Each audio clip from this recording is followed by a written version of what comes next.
words of our Divine Mother from the book The Mother, Question and Answers of 1956, Volume 8, page 70, date 22nd Feb 1956, question by a Sadhak. Sweet Mother, it is written here in the parts of works, action is the knot. We have to first loosen it from Synthesis of Yoga, page 94. Sweet Mother, why is action a knot? For this our Divine Mother says, because one is attached to action.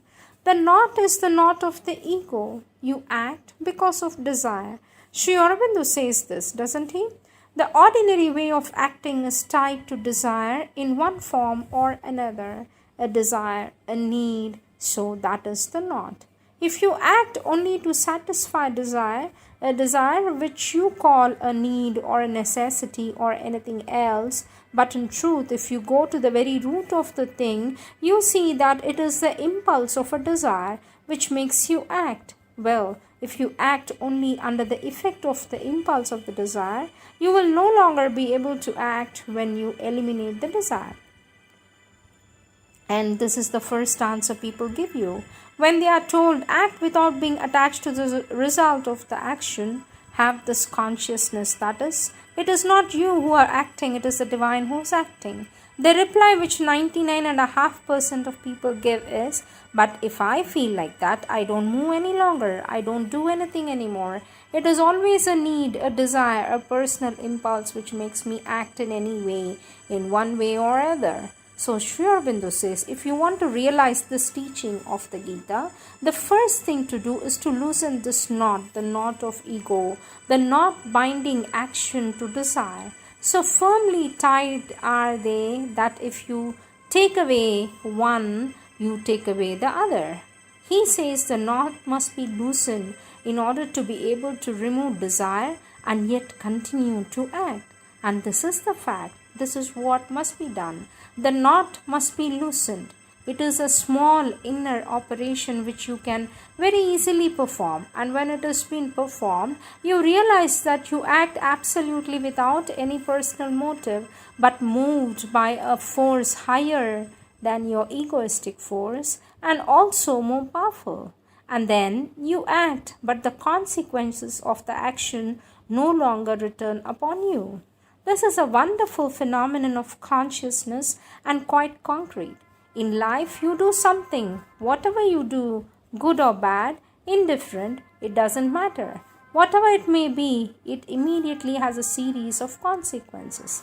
In fact, you do it to obtain a certain result. That is why you act with an eye for a result.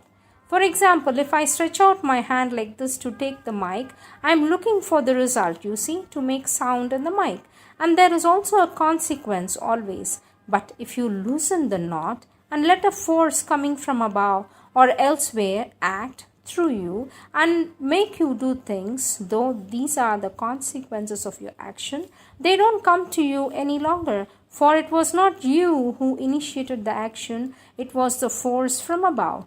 And the consequences pass above or else they are guided, willed, directed, controlled by the force which made you act.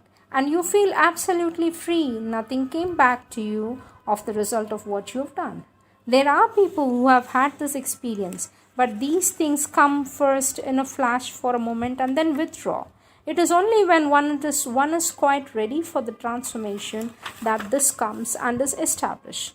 Well, some people have had this experience once, perhaps for a few seconds in their life. They have had the experience and then the moment has been withdrawn. The state of consciousness has been withdrawn, but the memory remains and they imitate that. And our mother says, and if by chance they happen to be people who know how to make speechless, like certain gurus who have disciples to whom they teach the path, they teach them like this: when it is the Divine who acts through you, and when you are loosened the knot of desire, you no longer suffer any moral or other consequences of what you do, and you go on do anything, whatever you want. You can even kill your neighbor, or you can, violate Om, and you can do everything the Divine wants in you, and you will never suffer any consequences. And indeed, they do it. Yes, they take the experience as a cloak to cover their excesses. the excuses. This is just, by the way, to put you on your guard against people who pretend to be that they are, but they are not. But as a matter of fact, says our Divine Mother, as a matter of fact, the result is very simple. For immediately they suffer the consequences of their pretenses. They say they don't, but they suffer. I knew of a very striking case of a sannyasin who was furious with someone who didn't want to be his disciple. Already this proved that he was far from having realized the state and who wished to take revenge. And indeed he had some powers. He made a very powerful information to kill this person who has refused to be his disciple. It so happened that this person was in contact with Sri Aurobindo. He told him his story and Sri Aurobindo told him. And the result of it was the formation made by that man who was acting with the so-called divine will fell back on him in such a way that it was he who died. And it was simply the fact re-establishing the truth. There was nothing else to do. So the moral of the story is that one must not pretend, one must be. That one must be absolutely sincere and not cover up one's desires with fine theories. I have met many people who claim that they have perfect equality of soul and perfect freedom and hid themselves behind these theories. All is divine will, and who, in fact, in their thought were substituting their own will for the divine will and were very far from realizing what they claimed. They were idlers who didn't want to make any effort, preferred keeping their nature as it was rather than working to transform it. For this, the sadhak says, Sweet Mother, do these people have powers? For that, our Divine Mother says, yes, there are some who have great powers, but these powers come from the vital and from an association with the vital entities. There are all kinds of powers, only these powers don't hold out before the true divine power, but they can't resist. But over ordinary human beings, they have much power. Then can they harm us, says the sadhak. For this, our Divine Mother says much. Not only they can, they do it. They do a lot of harm. The number of people who are tormented because they had the misfortune of meeting a so-called sannyasin is considerable. I am not telling you this to frighten you because here you are protected, but it is a fact. While receiving initiation, these men have received the imposition of a force from the vital world, which is extremely dangerous. This is not always the case.